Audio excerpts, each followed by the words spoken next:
సదాశివసమారంభాం శంకరాచార్యమధ్యమాం అస్మదాచార్యపర్యంతాం వందే గురు పరంపరాం. శ్రీమాత్రే నమః. ప్రేక్షకులందరికీ స్వాగతం.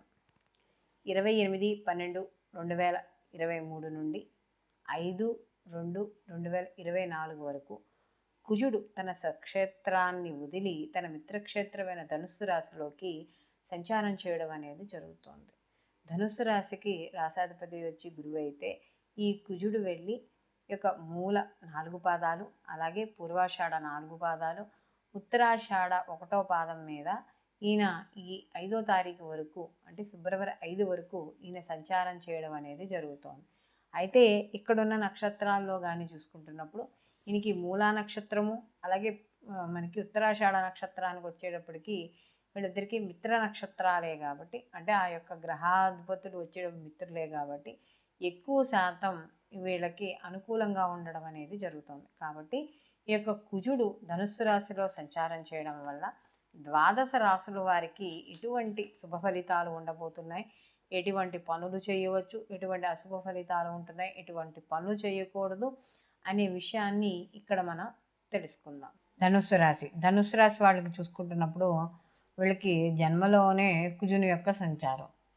అయితే వీళ్ళకి వ్యయాధిపతి పంచమాధిపతి అయిన కుజుడు వీళ్ళకి జన్మరాశిలో సంచారం చేయడం వల్ల కాస్త వీళ్ళకి ఎక్కువగా శారీరక ఇబ్బందులు ఎక్కువగా ఉండడం అనేది జరుగుతుంది. అంటే వీళ్ళకి ఉష్ణోగ్రతలు, అంటే ఎక్కువగా జ్వరం, శరీర పీడ ఇలాంటివన్నీ కూడా ఈ యొక్క ధనుసు రాశి వాళ్ళు ఈ కుజుడు జన్మలో సంచారం చేయడం వల్ల జరుగుతుంది. అలాగే కోపము, ఉద్రేకము, లేకపోతే ఆ సమయానికి తగ్గట్టుగా ఉండలేకపోవడం, అంటే వాళ్ళు అనుకున్న విషయాలను వాళ్ళు చెప్పేయాలి, అవతల వాళ్ళు ఏమనుకున్నా సరే. ఇలాంటి కొద్దిగా అతి ఉత్సాహంతో కూడుకున్న పనులు కూడా ఇక్కడ ఉండవడం అనేది జరుగుతుంది ఈ యొక్క కుజుని యొక్క సంచారం వల్ల.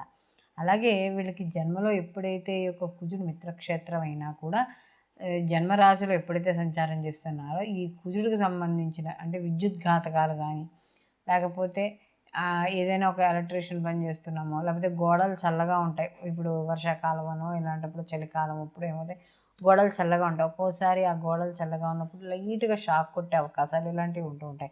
కాబట్టి అలాంటి విషయాల్లో జాగ్రత్త వహించాలి. అలాగే స్త్రీలు ముఖ్యంగా ఏదైనా వస్తువులతో, అంటే వంటింట్లో ఏదైనా కూరలు జరుగుతున్నప్పుడు కానీ అలాంటి పనులు చేస్తున్నప్పుడు కాస్త జాగ్రత్త వహించండి.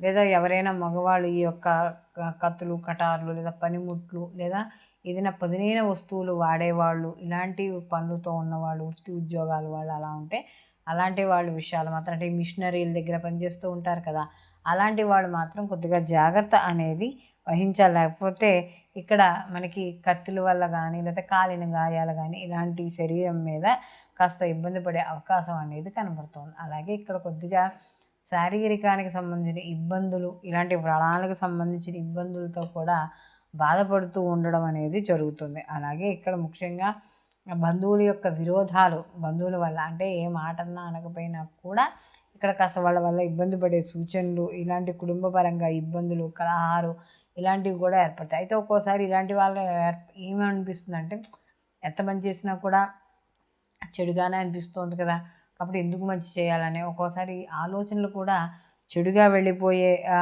వాటి వల్ల కూడా ఇబ్బంది పడుతుంది. అలాగే ఒక్కోసారి మీరు ఎంత మంచిగా ఉన్నా కూడా కొంత దుర్మార్గుల వల్ల కొంత మీరు చెడు అయ్యే ఆలోచన అనేది కనబడుతుంది, అంటే ఆ చెడు అయ్యే ఒక వాతావరణం అనేది ఏర్పడుతుంది. కాబట్టి అలాంటి విషయాల్లో తప్పనిసరిగా జాగ్రత్త వహించాలి ఈ ధనుసు రాశి వాళ్ళు.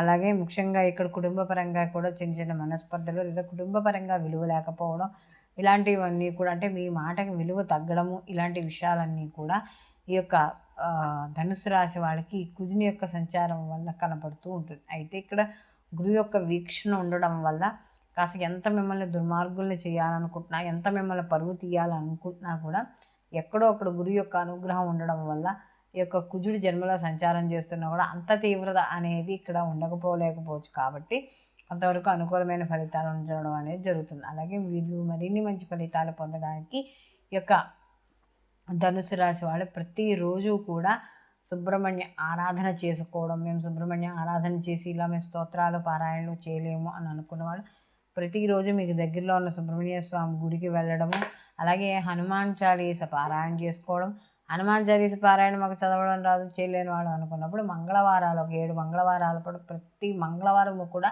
తమలపాకు స్వామివారికి తమలపాకులతో పూజ చేయించడం ద్వారా మరిన్ని మంచి ఫలితాలు పొందడం అనేది జరుగుతుంది.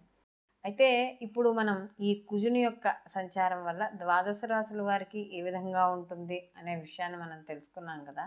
అయితే వీళ్ళకి ఈ యొక్క ప్రతి గ్రహానికి కూడా మనకి మార్పు చెందినప్పుడు కొన్ని గ్రహాలు ఒక నెలలో మారుతాయి, కొన్ని గ్రహాలు 45 రోజులకి, కొన్ని గ్రహాలు 18 నెలలు, ఇలా వాటి యొక్క నిడివిని బట్టి గ్రహాల యొక్క మార్పులు ప్రతి రాశిని మనకి ప్రతి రాశికి మార్పు చెందడం అనేది ఉంటుంది. ఆ మార్పు చెందినప్పుడు ఇక్కడ ఏమవుతుందంటే కొన్ని రాశుల వారికి శుభ ఫలితాలు, కొన్ని రాశుల వారికి అశుభ ఫలితాలు అనేవి ఖచ్చితంగా కనబడతాయి. అందరికీ ప్లస్ పాయింట్లు ఉండవు, అలా అని చెప్పి అందరికీ మైనస్ పాయింట్లు ఉండవు. ఏదో ఆ సమయం ఏదైతే ఆ గ్రహం ఎన్ని రోజులైతే ఎన్ని నెలలైతే అక్కడ సంచారం చేస్తుందో ఆ సంచారిస్తున్న సమయంలో ఆ గ్రహం మాత్రమే ఇచ్చే అశుభ ఫలితాలు శుభ ఫలితాలుగా మనం చెప్పుకుంటున్నాం.